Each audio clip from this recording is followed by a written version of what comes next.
Hello ಆತ್ಮೀಯ ಸ್ಪರ್ಧಾರ್ಥಿಗಳೇ, ನಾನು ನಿಮ್ಮ ಬಡೇಮಿಯ ಧಾರವಾಡ ಜಿಲ್ಲೆಯಿಂದ ಮಾತಾಡ್ತಾ ಇರೋದು. ಭೂಗೋಳಶಾಸ್ತ್ರದ ಉಪನ್ಯಾಸಕ ಜೊತೆಗೆ ಸ್ಪರ್ಧಾ ಭೂಗೋಳಶಾಸ್ತ್ರದ ಲೇಖಕ. ಓಕೆ, ಇವತ್ತು ವಿಡಿಯೋ ಮಾಡಲು ಕಾರಣವೇನಂತಂದರೆ, ಹೋದ ವಾರ ಲಾಸ್ಟ್ ಸಂಡೇ 20ನೇ ತಾರೀಕಿಗೆ ಪೊಲೀಸ್ ಕಾನ್ಸ್ಟೇಬಲ್ ಪರೀಕ್ಷೆ ನಡೆದಿರ್ತದೆ. ಆ ಪೊಲೀಸ್ ಕಾನ್ಸ್ಟೇಬಲ್ ಪಿ ಸಿ ಎಕ್ಸಾಮ್ದೊಳಗೆ ಈ ನಮ್ಮ ಭೂಗೋಳಶಾಸ್ತ್ರದಿಂದ ಎಷ್ಟು ಪ್ರಶ್ನೆಗಳು ಬಂದಿದ್ದಾವಪ್ಪ ಅಂತ 15 ಪ್ರಶ್ನೆಗಳು ಬಂದಿರ್ತಾವೆ. 15 ಪ್ರಶ್ನೆಗಳು ಕೇಳಿದ್ದಾನೆ. ಆ 15 ಪ್ರಶ್ನೆ ಒಳಗೆ 13 ಪ್ರಶ್ನೆಗಳು ನಮ್ಮ ಸ್ಪರ್ಧಾ ಭೂಗೋಳಶಾಸ್ತ್ರದಿಂದ ಬಂದಿರ್ತಾವೆ. ಇಲ್ಲೇ ಯಾವ್ಯಾವ ಕ್ವಶನ್ಸ್ ಭೂಗೋಳದಾಗ ಕೇಳಿದ್ದಾನೆ ಪಿ ಸಿ ಒಳಗೆ ಸ್ವಲ್ಪ ಜಸ್ಟ್ ನೋಡ್ಕೊಳ್ಳೋಣ. ಇಲ್ಲಿ ನನ್ನ ಕಡೆ ಕ್ವಶನ್ ಪೇಪರ್ ಬಂದಿದೆ. ಇದರದ್ದು ವರ್ಷನ್ ಯಾವುದಂತ ಸಿ ವರ್ಷನ್. ಈ ಸಿ ವರ್ಷನ್ದೊಳಗೆ ಭೂಗೋಳಶಾಸ್ತ್ರಕ್ಕೆ ಸಂಬಂಧಪಟ್ಟಂಗೆ ಪ್ರಶ್ನೆಗಳು ಪ್ರಾರಂಭ ಎಲ್ಲಿಂದ ಆಗ್ತಾವಪ್ಪ ಅಂತಂದರೆ 8ನೇ ಕ್ವಶನ್ದಿಂದ ಪ್ರಾರಂಭವಾಗ್ತದೆ. 8ನೇ ಕ್ವಶನ್,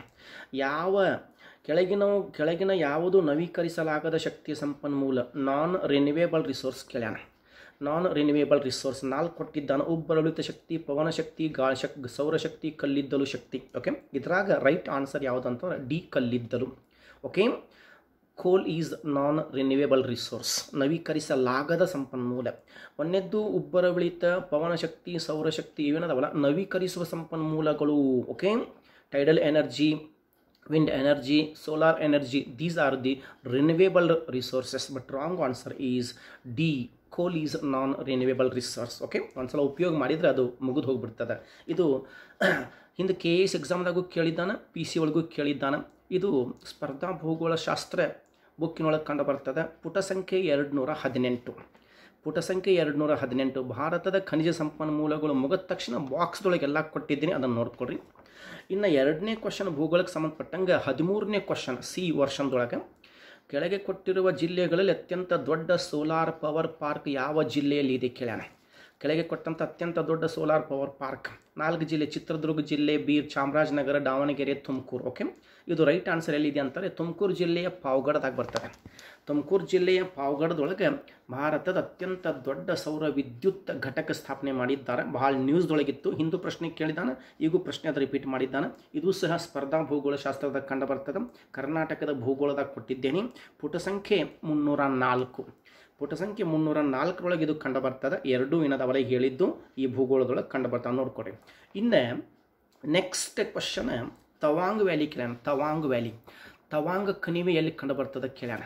ಇದ್ರ ಬಗ್ಗೆ ನಾನು ಕ್ಷಮೆ ಕೇಳ್ತೇನೆ, ಯಾಕಂದರೆ ಇದು ನನ್ನ ಬುಕ್ನಾಗ ಕೊಟ್ಟಿಲ್ಲ. ಯಾಕೆ ಒಂದೊಂದು ರಾಜ್ಯದಾಗ ಸುಮಾರು ಕಣಿವೆಗಳು ಕಂಡು ಬರ್ತಾವೆ, ಬಟ್ ಸರ್ಚ್ ಮಾಡಿ ಫಸ್ಟ್ ಟೈಮ್ ಕೇಳಿದ್ದಾನೆ, ಹೊಸ ಕಣಿವೆ ಕೇಳಿದ್ದಾನೆ. ಒಳ್ಳೆಯ ಪ್ರಶ್ನೆ.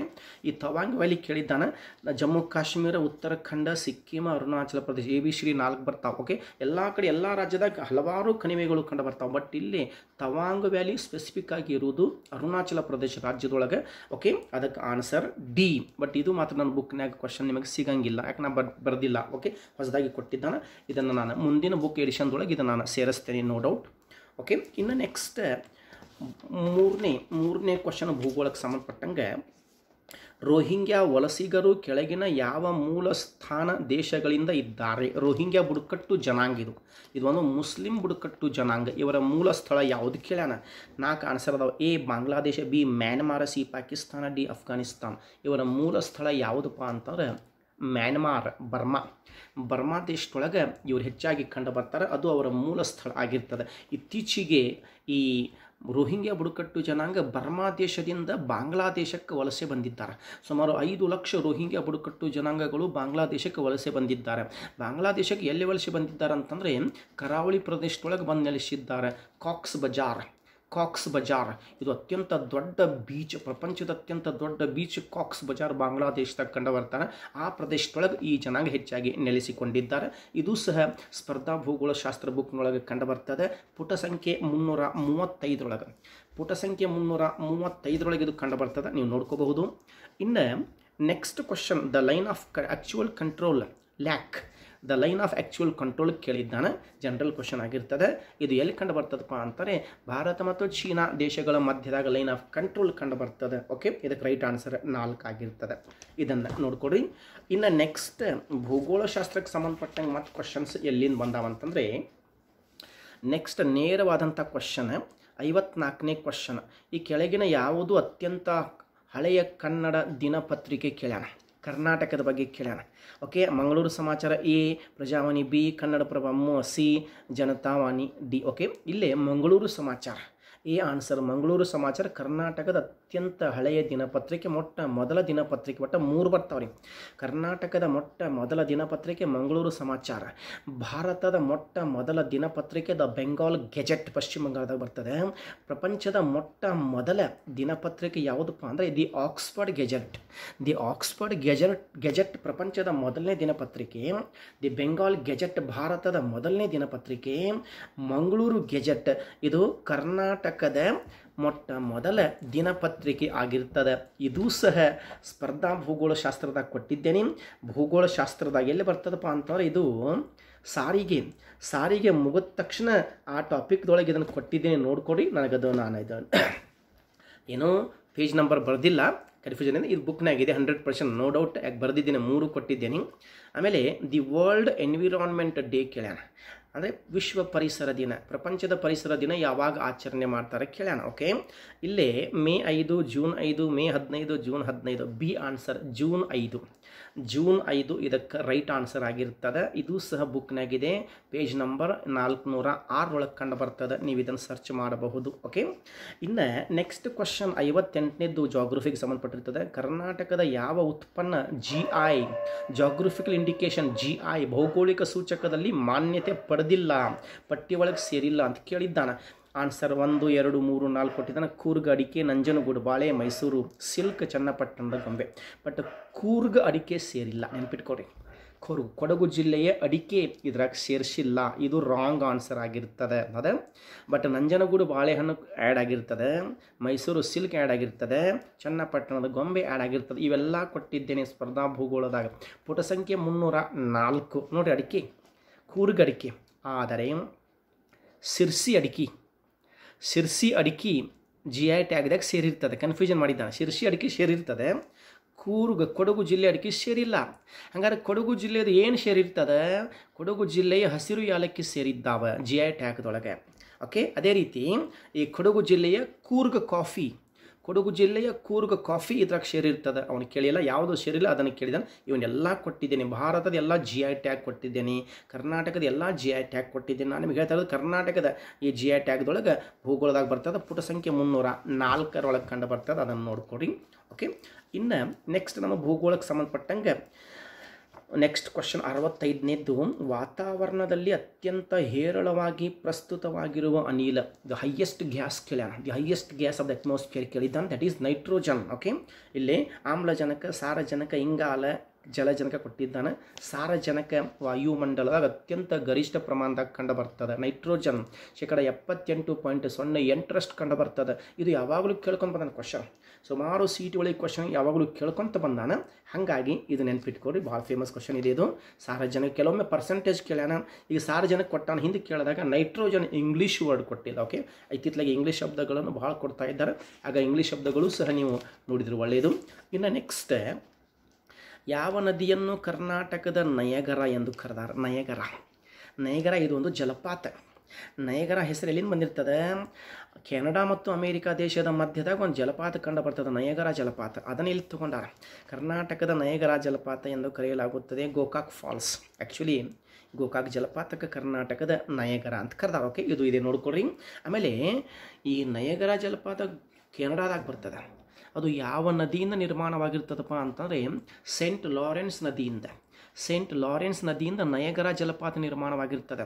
ಅದರ ವಿಶೇಷತೆ ಏನಪ್ಪ ಅಂತಂದರೆ ಅದು ಪ್ರಪಂಚದ ಅತ್ಯಂತ ವಿಸ್ತಾರವಾದ ಜಲಪಾತ, ಅಗಲವಾದ ಜಲಪಾತ ಆಗಿರ್ತದೆ. ಹಾಗಾಗಿ ಇದು ಸ್ವಲ್ಪ ಅಗಲಿದೆ ಗೋಕಾಕ್ ಜಲಪಾತ, ಹಾಗಾಗಿ ಇದಕ್ಕೆ ನಯಗರ. ಹಾಗಾದರೆ ಪ್ರಪಂಚದ ಅತ್ಯಂತ ಎತ್ತರದ ಜಲಪಾತ ಏಂಜಿಲ್ ಜಲಪಾತ ಎಲ್ಲಿ ಕಂಡು ಬರ್ತದೆ? ವೆನಿಜುವೆಲಾ ದೇಶದಾಗ ಕಂಡು ಬರ್ತದೆ. ಇದು ಓರಿನೋಕೋ ನದಿಯಿಂದ ಫಾರ್ಮೇಷನ್ ಆಗಿರ್ತದೆ, ನೆನ್ಪಿಟ್ಕೊಳ್ರಿ. ಓಕೆ,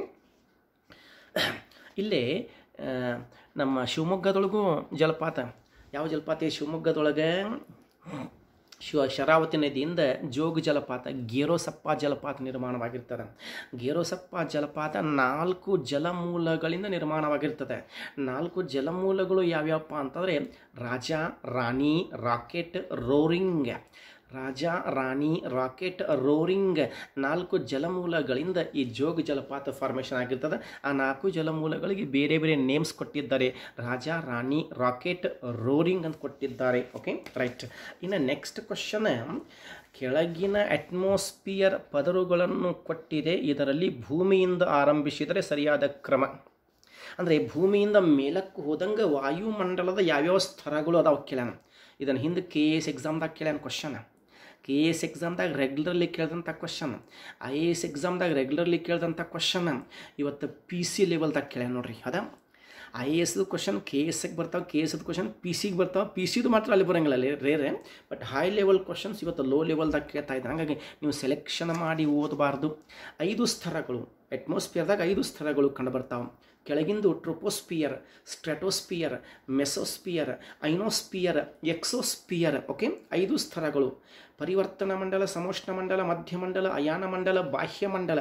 ಬಟ್ ಅವ್ನು ಕೊಟ್ಟಿದ್ದು ಇಂಗ್ಲೀಷ್ ವರ್ಡ್ಸ್ ಕೊಟ್ಟಿದ್ದಾನೆ. Troposphere first layer troposphere, second layer stratosphere, third layer mesosphere, fourth layer ionosphere or thermosphere, last layer exosphere ಕಂಡು ಬರ್ತದೆ. ನೆನ್ಪಿಟ್ಕೊಳ್ರಿ, ಇದ್ರಾಗ ಆನ್ಸರ್ 1ನೇದ್ದು ಕರೆಕ್ಟ್ ಆಗಿರ್ತದೆ. ಇನ್ನು ಇದು ಭೂಗೋಳಶಾಸ್ತ್ರ ನನ್ನ ಬುಕ್ನಾಗಿದೆ. ಸ್ಪರ್ಧಾ ಭೂಗೋಳದೊಳಗೆ ಇದು ಕಂಡು ಬರ್ತದೆ. ಎಲ್ಲಿ ಕಂಡು ಬರ್ತದಪ್ಪ ಅಂತ ಈಗ ನಾನು ಜಸ್ಟ್ ನಿಮ್ಗೆ ಹೇಳಿದ್ನಲ್ಲ, ಈಗ ಜಸ್ಟ್ ವಾತಾವರಣದೊಳಗೆ ಹೆಚ್ಚಾಗಿ ಕಂಡು ಬರುವಂಥ ಅನಿಲ, ವಾತಾವರಣದಾಗ ಹೆಚ್ಚಾಗಿ ಕಂಡು ಸಾರಜನಕ ಅದ ಪುಟದಾಗ ಅಂದರೆ 61ನೇ ಪುಟದಾಗ ಐತೆ ನೋಡಿ. ಇದು answer. Troposphere, stratosphere, mesosphere, ionosphere, exosphere. ಇದು ಅದೇ ನೆಕ್ಸ್ಟ್ ಪುಟದೊಳಗೆ ಕಂಡು ಬರ್ತದೆ, 61ನೇ ಪುಟದೊಳಗೆ ಕಂಡು ಬರ್ತದೆ. ಓಕೆ, ಇನ್ನು ನೆಕ್ಸ್ಟ್ ಕ್ವಶನ್ ನೋಡ್ರಿ. ಕರ್ನಾಟಕದ ಅತ್ಯಂತ ಉದ್ದವಾದ ನ್ಯಾಷನಲ್ ಹೈವೇ, ರಾಷ್ಟ್ರೀಯ ಹೆದ್ದಾರಿ ಕೇಳ್ಯಾನ. ಕರ್ನಾಟಕದೊಳಗೆ ಅತಿ ಉದ್ದವಾದಂಥ ರಾಷ್ಟ್ರೀಯ 14, ಸದ್ಯಕ್ಕೆ 14 ಅದಾವ, ಇನ್ನೂ ಹೊಸ ಆಗ್ತಾ ಇದ್ದಾವೆ. ಆ 14 ರಾಷ್ಟ್ರೀಯ ಹೆದ್ದಾರಿಗಳು NH13 ಅತ್ಯಂತ ಉದ್ದವಾದ ರಾಷ್ಟ್ರೀಯ ಹೆದ್ದಾರಿ ಆಗಿರ್ತದೆ. Answer C. NH13 715 ಕಿಲೋಮೀಟರ್ ಉದ್ದವಾಗಿರ್ತದೆ. ಎಲ್ಲಿಂದ ಪ್ರಾರಂಭವಾಗ್ತದೆ? ಇದು ಮಹಾರಾಷ್ಟ್ರದ ಸೊಲ್ಲಾಪುರದಿಂದ ಪ್ರಾರಂಭವಾಗ್ತದೆ, ಬಾಗಲಕೋಟದಿಂದ ಮಂಗಳೂರಿಗೆ ಹೋಗ್ತದೆ. ಹಾಗಾಗಿ ಅತಿ ಉದ್ದವಾದ ರಾಷ್ಟ್ರೀಯ ಹೆದ್ದಾರಿ NH13 ಆಗಿರ್ತದೆ. ಇದು ಸಹ ಸ್ಪರ್ಧಾ ಭೂಗೋಳಶಾಸ್ತ್ರ ಬುಕ್ನಾಗ ಕಂಡು ಬರ್ತದೆ. ಪುಟ ಸಂಖ್ಯೆ 309 ಇದೆ, ನೋಡ್ಕೊಡ್ರಿ. ಇನ್ನು ನೆಕ್ಸ್ಟ್ ಕ್ವಶನ್, ಗ್ರೀನ್ ರಿವಲ್ಯೂಷನ್ ಆಹಾರ ಧಾನ್ಯಗಳನ್ನು ಸೂಚಿಸಿದರೆ ಬ್ಲ್ಯಾಕ್ ರಿವಲ್ಯೂಷನ್ ಯಾವುದನ್ನು ಸೂಚಿಸುತ್ತದೆ ಕೇಳೋಣ. ಓಕೆ, ಹಸಿರು ಕ್ರಾಂತಿ ಕೃಷಿ ಬೆಳೆಗಳಿಗೆ ಸಂಬಂಧಪಟ್ಟಿರ್ತದೆ. ಹಾಗಾದರೆ ಕಪ್ಪು ಕ್ರಾಂತಿ ಎದಕ್ಕೆ ಸಂಬಂಧಪಟ್ಟಿರ್ತದೆ ಕೇಳೋಣ. ಇಲ್ಲಿ ಆನ್ಸರ್ಸ್ ಸೆಣಬು, ಪೆಟ್ರೋಲಿಯಂ, ರಸಗೊಬ್ಬರ, ವಜ್ರ. B answer ಪೆಟ್ರೋಲಿಯಮಿಗೆ ಸಂಬಂಧಪಟ್ಟಿರ್ತದೆ. ಪೆಟ್ರೋಲಿಯಮಿಗೆ ಸಂಬಂಧಪಟ್ಟಿರ್ತದೆ ನೋಡ್ರಿ. ಇಲ್ಲೇ ದುಂಡು ಕ್ರಾಂತಿ ಆಲೂಗಡ್ಡೆಗೆ ಸಂಬಂಧಪಟ್ಟಿರ್ತದೆ, ನೀಲಿ ಕ್ರಾಂತಿ ಮೀನುಗಳಿಗೆ ಸಂಬಂಧಪಟ್ಟಿರ್ತದೆ, ಹಸಿರು ಕ್ರಾಂತಿ ಕೃಷಿ ಬೆಳೆಗಳಿಗೆ ಸಂಬಂಧಪಟ್ಟಿರ್ತದೆ, ಕಪ್ಪು ಕ್ರಾಂತಿ ಪೆಟ್ರೋಲಿಯಂ ಸಂಬಂಧಪಟ್ಟಿರ್ತದೆ, ಹಳದಿ ಕ್ರಾಂತಿ ಎಣ್ಣೆ ಬೀಜಗಳಿಗೆ ಸಂಬಂಧಪಟ್ಟಿರ್ತದೆ, ಕೆಂಪು ಕ್ರಾಂತಿ ಟೊಮೆಟೊಗೆ ಸಂಬಂಧಪಟ್ಟಿರ್ತದೆ, ಬೆಳ್ಳಿಯ ನಾರು ಕ್ರಾಂತಿ ಹತ್ತಿಗೆ ಸಂಬಂಧಪಟ್ಟಿರ್ತದೆ, ಚಿನ್ನದ ನಾರು ಕ್ರಾಂತಿ ಸೆಣಬಿಗೆ ಸಂಬಂಧಪಟ್ಟಿರ್ತದೆ. ಎಲ್ಲ ಕ್ರಾಂತಿಗಳು ಕೊಟ್ಟಿದ್ದೀನಿ, ಯಾವಾಗಲೂ ಕೇಳಿದಾನೆ. KS ಎಕ್ಸಾಮ್ದಾಗೂ ಕೇಳಿದಾನೆ, PC ಒಳಗೂ ಕೇಳಿದಾನೆ. ಇದು ಹಿಂದೆ KS ಎಕ್ಸಾಮ್ದಾಗ ಬಂದಂಥ ಕ್ವಶನ್ ಆಗಿರ್ತದೆ. ಇದು ಸಹ ಸ್ಪರ್ಧಾ ಭೂಗೋಳಶಾಸ್ತ್ರ ಬುಕ್ದಾಗ ಕೊಟ್ಟಿದ್ದೇನೆ, ಪುಟ ಸಂಖ್ಯೆ 203. ಅದ್ರಾಗ ಇದು ಕಂಡು ಬರ್ತದೆ, ನೋಡ್ಕೊಡ್ರಿ. ನೆಕ್ಸ್ಟ್ ಕ್ವಶನ್, ಇವುಗಳಲ್ಲಿ ಯಾವುದರ ರೂಪಾಂತರ ಸಾಧ್ಯ? ಇವುಗಳ ಯಾವುದರ ರೂಪಾಂತರ ಸಾಧ್ಯ ಕೇಳ್ರಿ. ಇಲ್ಲೇ ಕಲ್ಲಿದ್ದಲಿನಿಂದ ಅಮೃತಶಿಲೆ, ಲೈಮ್ಸ್ಟೋನ್ನಿಂದ ಗ್ರಾಫೈಟ್, ಮರಳುಗಲ್ಲಿನಿಂದ ನೀಸ್. ಓಕೆ, ಇಲ್ಲೇ ಗ್ರಾಫೈಟ್ನಿಂದ ವಜ್ರ ಕೇಳ್ರಿ. ಲಾಸ್ಟ್ ಟೈಮ್ KS ಎಕ್ಸಾಮ್ದಾಗ ಕೇಳಿದ ಪ್ರಶ್ನೆ ರೀಸೆಂಟ್ಲಿ ಏನು ಕೇಳ್ಯಾನ? ಇಂಗಾಲದ ಬಹುರೂಪ ಯಾವುದಂತ ಕೇಳ್ಯಾನ. ಅಲ್ಲಿ ಪ್ರಶ್ನೆ ಕೇಳಿದಾಗ ಇಂಗಾಲದ ಬಹುರೂಪ ವಜ್ರ, ಇಂಗಾಲ 1ನೇ ರೂಪ, ಗ್ರಾಫೈಟ್ 2ನೇ ರೂಪ, ವಜ್ರ 3ನೇ ರೂಪ. ಹೌದಾ? KS ಎಕ್ಸಾಮ್ದಾಗ ಇಂಗಾಲದ ಬಹುರೂಪ ಕೇಳಿ ವಜ್ರ ಕೊಟ್ಟಾನ.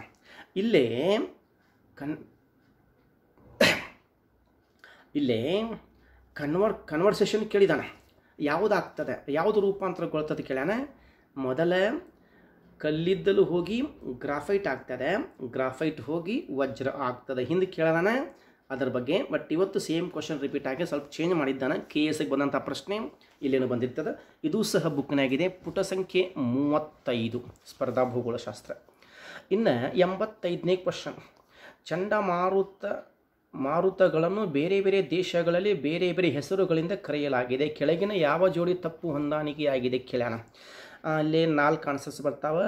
USA, Mexico hurricane, China typhoon, Australia whirlpool, Bharat cyclone. Okay, right. ಇದ್ರಾಗ ಸಿ ಆನ್ಸರ್ ಆಸ್ಟ್ರೇಲಿಯಾ.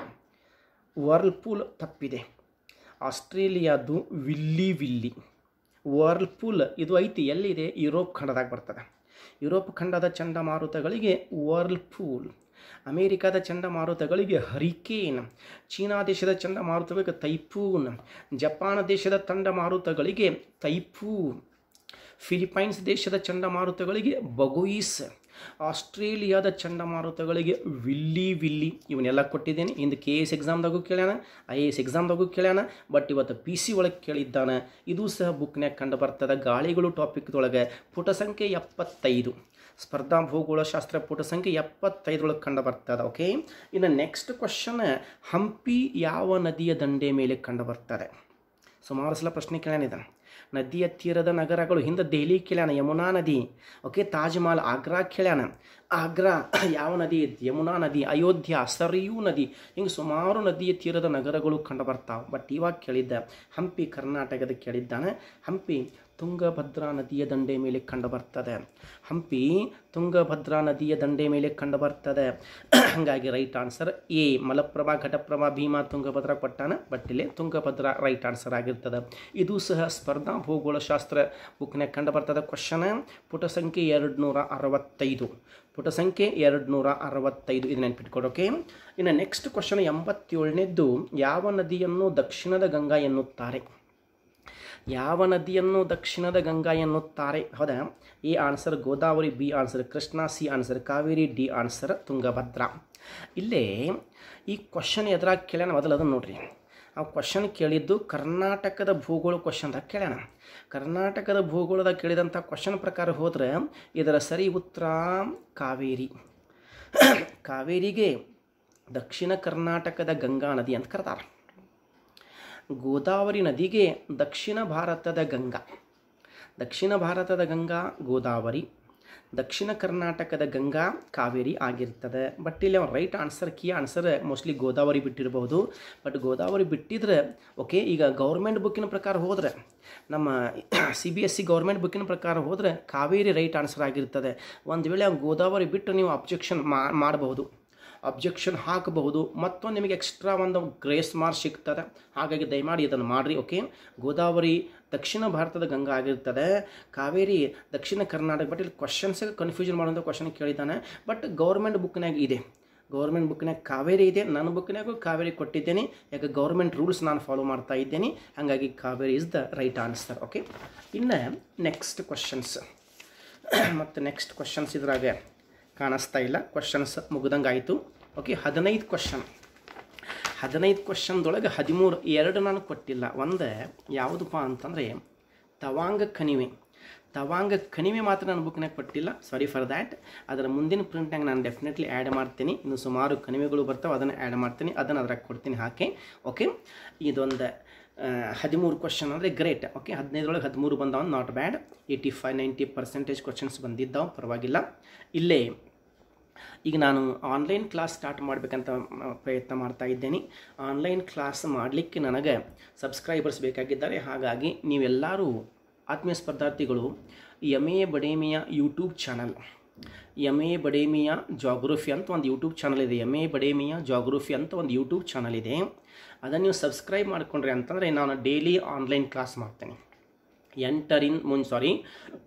ಮುಂಜಾನೆ 10ರಿಂದ 12, ಮುಂಜಾನೆ 10ರಿಂದ 12 ಗಂಟೆ ತನಕ ಡೈಲಿ 2 ತಾಸು ಕ್ಲಾಸ್ ಇರ್ತಾವೆ.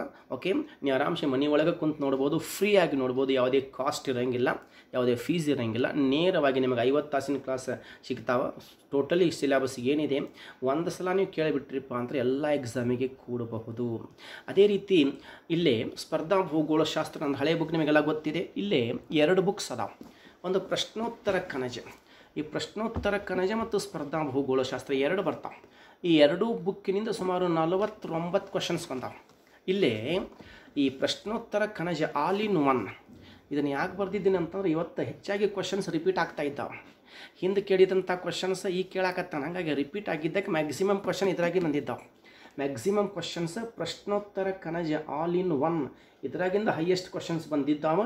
ಹಾಗಾಗಿ ಇದನ್ನು ಓದಲಿಕ್ಕೆ ಪ್ರಯತ್ನ ಮಾಡಿರಿ. ಓಕೆ, ಇನ್ನು ಇದರಾಗಿಂತ ಕಾಮನ್ ಆಗಿ ಬರ್ತಾ ಎವರ್ ಗ್ರೀನ್ ಆಗಿರ್ತದೆ, ನೋ ಡೌಟ್.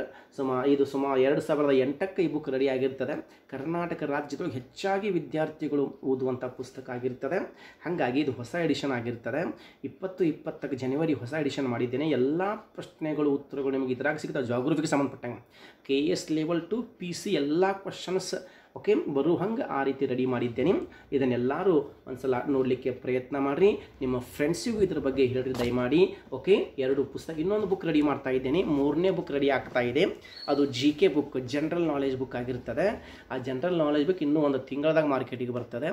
ಅದರ ನಂತರ ಮತ್ತೊಂದು GK ಬರ್ತದೆ. ಓಕೆ, ರೆಡಿ ಮಾಡ್ತಾ ಇದ್ದೀನಿ. ಇನ್ನೂ 2 ಬುಕ್ ರೆಡಿ ಮಾಡ್ತಾ ಇದ್ದೇನೆ. ಹಾಗಾಗಿ ಈಗ ಸದ್ಯಕ್ಕೆ ಏನಿದೆಲ್ಲ ಆದಂತಹ ಲಾಸ್ಟ್ ಸಂಡೇ ಆದಂಥ ಪ್ರಶ್ನೆ ಉತ್ತರಗಳ ಬಗ್ಗೆ ಡಿಸ್ಕಷನ್ ಮಾಡಿದ್ದೇವೆ. ಎಲ್ಲ ಫ್ರೆಂಡ್ಸಿಗೆ ಈ ಬುಕ್ಸಿನ ಬಗ್ಗೆ ಸ್ವಲ್ಪ ಹೇಳ್ರಿ, ತಾವು ಓದಲಿಕ್ಕೆ ಪ್ರಯತ್ನ ಮಾಡಿರಿ. ತಪ್ಪದೇ ದಯಮಾಡಿ ಎಲ್ಲರೂ ನನಗೆ ಆನ್ಲೈನ್ ಕ್ಲಾಸ್ ಮಾಡಲಿಕ್ಕೆ ಅಲೌ ಮಾಡಬೇಕಂತ ಕೇಳ್ಕೊಳ್ತಾ ಇದ್ದೇನೆ. ಆನ್ಲೈನ್ ಕ್ಲಾಸ್ ಮಾಡಲಿಕ್ಕೆ ತಾವೆಲ್ಲರೂ MA Bademiya geography YouTube channel subscribe ಮಾಡ್ಕೋಬೇಕಂತ ತಮ್ಮೆಲ್ಲರಲ್ಲಿ ಕೇಳ್ಕೊಳ್ತಾ ಇದ್ದೇನೆ. Thank you, all the best, good luck, God bless you to all my dear aspirants. Thank you, bye bye, goodbye.